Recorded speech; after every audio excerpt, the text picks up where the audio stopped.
Hello friends, welcome to Ricky Study Hub. तो आज का जो हमारा टॉपिक है वो है कि कैसे हमने जो है डेटा को अपडेट करना है डेटाबेस के अंदर, but with the help of stored procedure through ASP.NET। हमारे पास एक डेटाबेस के अंदर स्टोर्ड प्रोसीजर बना होगा। पहले हम एक स्टोर्ड प्रोसीजर के थ्रू डेटा को सर्च करेंगे रोल नंबर के थ्रू। उसके बाद में उस डेटा को अपडेट करेंगे with another stored procedure in database, मगर जो कॉल होगी डेटाबेस के स्टोर्ड प्रोसीजर को वो हम ASP से उसको कॉल करेंगे। तो चलिए, ये प्रोजेक्ट पहले मेरे पास एक बना हुआ है। पहले मैं इसको आपको इसकी वर्किंग समझा दूंगा, उसके बाद मैं आपको बताऊंगा कि कैसे ये वाला जो प्रोजेक्ट है क्रिएट करना है। तो मेरे हेडिंग से आपको पता चल ही गया होगा कि प्रोजेक्ट का हेडिंग है update data into database using stored procedure. तो चलिए, यहाँ पे कोई एक रोल नंबर सर्च करके देखते हैं। 119 सर्च करके देख लेते हैं।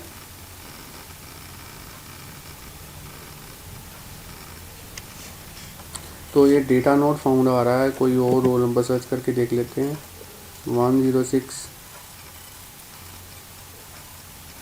ये भी नहीं है।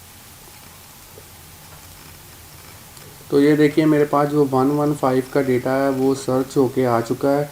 तो चलिए, इस डेटा को हम अपडेट कर देते हैं। तो यहाँ पे मैं लिखूँगा मुंबई। तो इसका सिटी मैंने चेंज कर दिया है। तो चलिए, अपडेट के ऊपर क्लिक करते हैं। तो ये देखिए, जो मेरा डेटा है वो अपडेट हो चुका है। तो चलिए, कोई और एक रोल नंबर सर्च करके देख लेते हैं।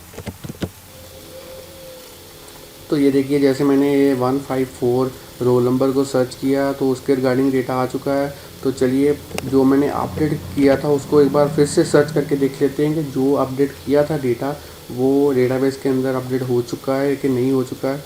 तो इसको जैसे ही मैंने सर्च किया तो ये देखिए, सिटी जो है दिल्ली से मुंबई आ चुका है। इसका मतलब है कि जैसे ही मैंने अपडेट के ऊपर क्लिक किया था तो डेटा मेरा स्टोर्ड प्रोसीजर के थ्रू डेटाबेस में सेव हो चुका था। तो चलिए, ये वाला प्रोजेक्ट अब क्रिएट करके देखते हैं कि ये वाला प्रोजेक्ट हमने क्रिएट कैसे करना है। तो आपको क्रिएट करने से पहले बता दूं कि अगर आपने हमारा चैनल सब्सक्राइब नहीं किया तो अभी रेड बटन के ऊपर सब्सक्राइब पर क्लिक करके चैनल को सब्सक्राइब ज़रूर कर लें। तो चलिए, इस प्रोजेक्ट को स्टॉप करते हैं। तो इसके बाद में एक नया वेब फॉर्म ऐड करते हैं इसके अंदर।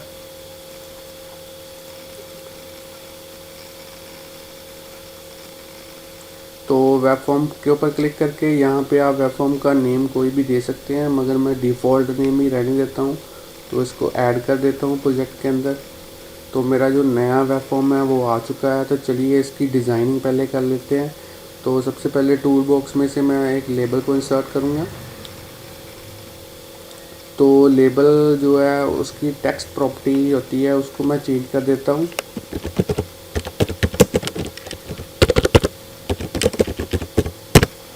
तो इसका जो फ़ॉन्ट है वो भी चेंज कर देते हैं। फ़ॉन्ट का साइज़ ये जस्ट मैं अपने चैनल की प्रमोशन के लिए यूज़ कर रहा हूँ। आप कोई भी टेक्स्ट यहाँ पे टाइप कर सकते हैं।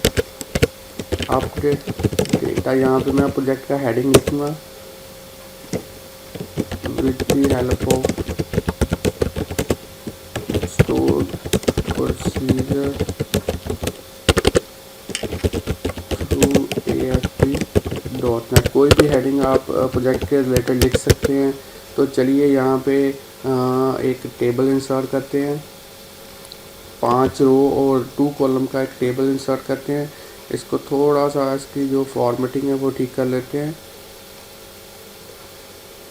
तो सबसे पहले यहाँ पे मैं लिखूँगा रोल नंबर। जितने भी हमने डेटाबेस में कॉलम लिए हैं तो डेटाबेस में मैं अभी आपको दिखाता हूँ। सबसे पहले इसकी डिज़ाइनिंग कर लेते हैं। तो यहाँ पे मैं एक टेक्स्ट बॉक्स को इंसर्ट करता हूँ। तो ये मेरे पास टेक्स्ट बॉक्स आ चुका है।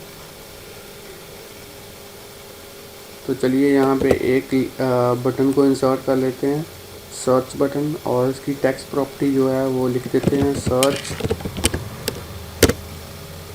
तो इसका अगर बैकग्राउंड कलर चेंज करना चाहते हैं तो बैक कलर भी चेंज कर सकते हैं हम। ओके। तो इसके बाद में सर्च बटन के बाद हम एक लेबल इंसर्ट कर लेते हैं यहाँ पे।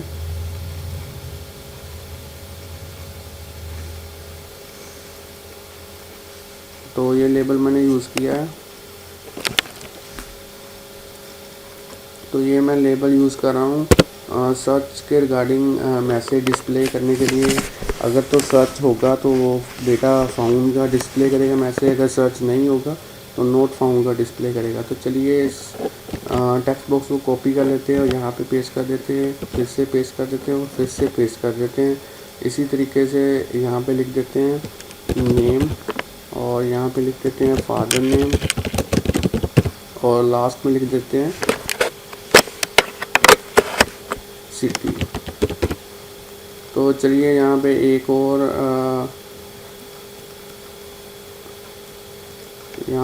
और बटन को इंसर्ट करते हैं। तो चलिए सबसे पहले यहाँ पे टूल बॉक्स में से एक बटन को इंसर्ट करते हैं। तो इसका मैं नेम रख देता हूँ अपडेट, और अपडेट का मैसेज डिस्प्ले करने के लिए एक और लेबल इंसर्ट करता हूँ।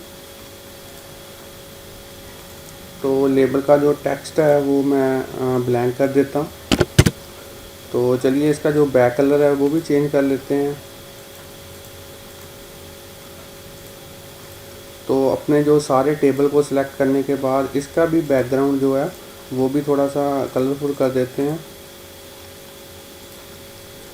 तो इसका जो बॉर्डर है वो 1 कर देते हैं ताकि लाइनिंग डिस्प्ले हो, इसके बॉर्डर की लाइन जो है वो काफ़ी थोड़ी सी डार्क हो जाए।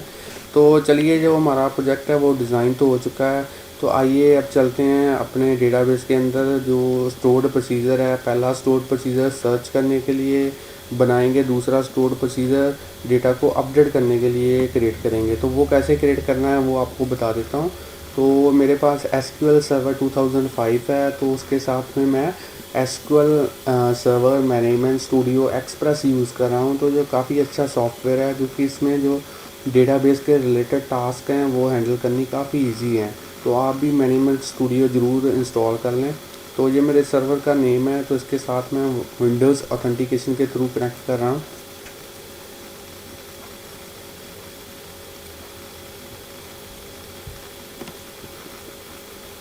तो मेरा जो डेटाबेस के SQL सर्वर्स के साथ कनेक्टिविटी हो चुकी है। तो आइए आपको मैं डेटाबेस दिखा देता हूँ कौन सा यूज़ कर रहा हूँ। मैं यूज़ कर रहा हूँ स्टूडेंट डेटा। तो इसके अंदर जो मैंने टेबल यूज़ किया है वो भी आपको एक बार दिखा देता हूँ। वो मैंने यूज़ किया है स्टूडेंट इन्फो। तो उसका डिज़ाइन कैसा है वो भी आप देख लें, एक बार नोट डाउन कर लें कॉपी के ऊपर। तो ये मेरे टेबल का डिज़ाइन है। तो आप इसको यहाँ पे वीडियो को पॉज करके इसको नोट डाउन कर सकते हैं। तो चलिए इसमें जो डेटा ऑलरेडी मैंने एंटर कर रखा है वो भी आपको दिखा देता हूँ। तो ये मेरे पास डेटा है जो मैंने ऑलरेडी एंटर किया हुआ है। तो आइए चलते हैं, अब देखते हैं स्टोर्ड प्रोसीजर कैसे क्रिएट करना है। तो सबसे पहले न्यू क्वेरी पे क्लिक करना है, इसके साथ कनेक्ट कर देना है फिर से दोबारा से, और यहाँ पे लिखना है यूज स्टूडेंट डेटा। जिस डेटाबेस में आप काम करना चाहते हो उस डेटाबेस का नाम लिखना है, और स्टोर्ड प्रोसीजर भी इसी में ही क्रिएट होगा। तो इसको एग्जीक्यूट कर देते हैं एक बार। ये देखिए सक्सेसफुल हो गई है कमांड। तो चलिए अब देख लेते हैं कि हमने स्टोर्ड प्रोसीजर सर्च के लिए कैसे क्रिएट करना है। तो यहाँ पे मैं आपको बता दूँ कि कमांड कौन सी आपने लिखनी है, क्रिएट प्रोसीजर, उसके बाद में अपने सर्च स्टूडेंट प्रोसीजर का नेम, फिर जो पैरामीटर पास करना है उसको लिखना है, और यहाँ पे कमांड लिखनी है select star from student info where roll number किसके इक्वल हो वो वाली रो रिट्रीव हो जो पैरामीटर की वैल्यू जो रोल नंबर की हम इसको पास करेंगे। तो आइए इसको सिलेक्ट कर लेते हैं और इसको एग्जीक्यूट कर देते हैं। तो ये देखिए कमांड कंप्लीटेड सक्सेसफुली। तो ये वाली कोडिंग आप यहाँ पे वीडियो को पॉज करके नोट डाउन कर सकते हैं। वैसे मैं इसकी जो कोडिंग है वो डिस्क्रिप्शन में दे दूँगा, वहाँ से भी आप नोट डाउन कर सकते हैं इसको। तो चलिए अब आपको मैं बता देता हूँ कि कैसे हमने जो है अपडेट स्टूडेंट वाला प्रोसीजर जो है क्रिएट करना है। तो ये देखिए जो मेरा अपडेट वाला प्रोसीजर है वो आपको मैं बता देता हूँ। तो यहाँ पे मैं लिखना है क्रिएट प्रोसीजर, यहाँ पे प्रोसीजर का नेम, और बाद में जितने पैरामीटर इसको मैंने पास करने हैं वो सारे पैरामीटर लिखे हुए हैं। तो उसके बाद में मैंने लिखा है update student info set S name student का नेम पैरामीटर के साथ इक्वल, फादर नेम पैरामीटर के साथ इक्वल, और सिटी नेम सिटी पैरामीटर के साथ इक्वल, और किस अपडेट रो को करना है जिसका रोल नंबर किसके इक्वल हो, जो हम पैरामीटर से रोल नंबर को पास करेंगे। तो चलिए इसको भी एग्जीक्यूट कर देते हैं। इसको सेलेक्ट किया और इसको एग्जीक्यूट कर दिया। तो ये देखिए कमांड कंप्लीटेड सक्सेसफुली। तो हमारे दोनों जो प्रोसीजर है वो बन चुके हैं। सर्च वाला प्रोसीजर भी मैंने क्रिएट कर दिया है और अपडेट वाला प्रोसीजर भी मैंने क्रिएट कर दिया है। तो चलिए अब हम इसकी जो कोडिंग है वो आपको मैं डिस्क्रिप्शन में दे दूँगा, वहाँ से आप कॉपी कर सकते हैं और उसको मॉडिफाई करके अपने अकॉर्डिंगली जो है क्रिएट कर सकते हैं प्रोसीजर। तो चलिए इसको मैं क्लोज़ कर देता हूँ अब।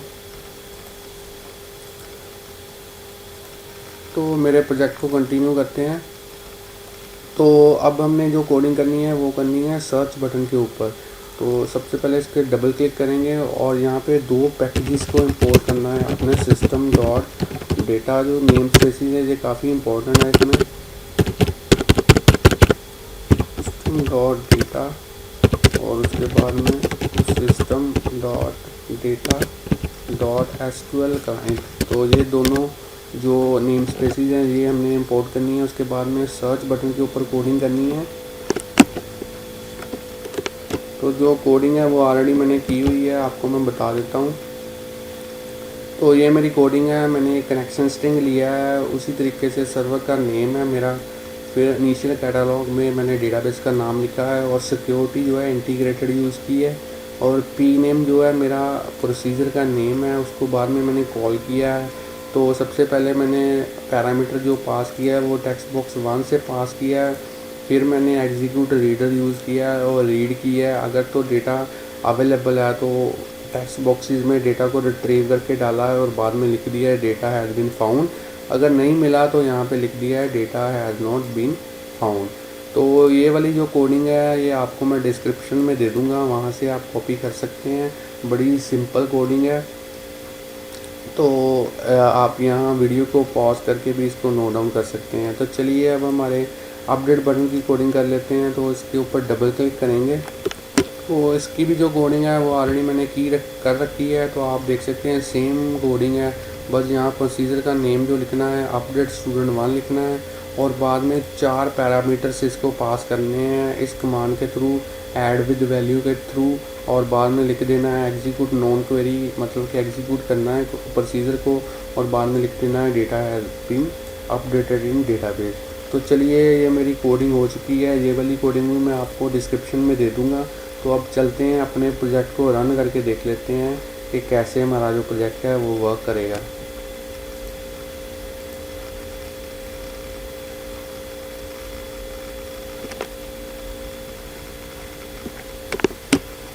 तो मेरा जो प्रोजेक्ट है रन हो चुका है। तो आइए चलते हैं, रोल नंबर लिखते हैं कोई भी 154, इसको सर्च करते हैं। तो ये देखिए 154 के रिगार्डिंग डेटा आ चुका है।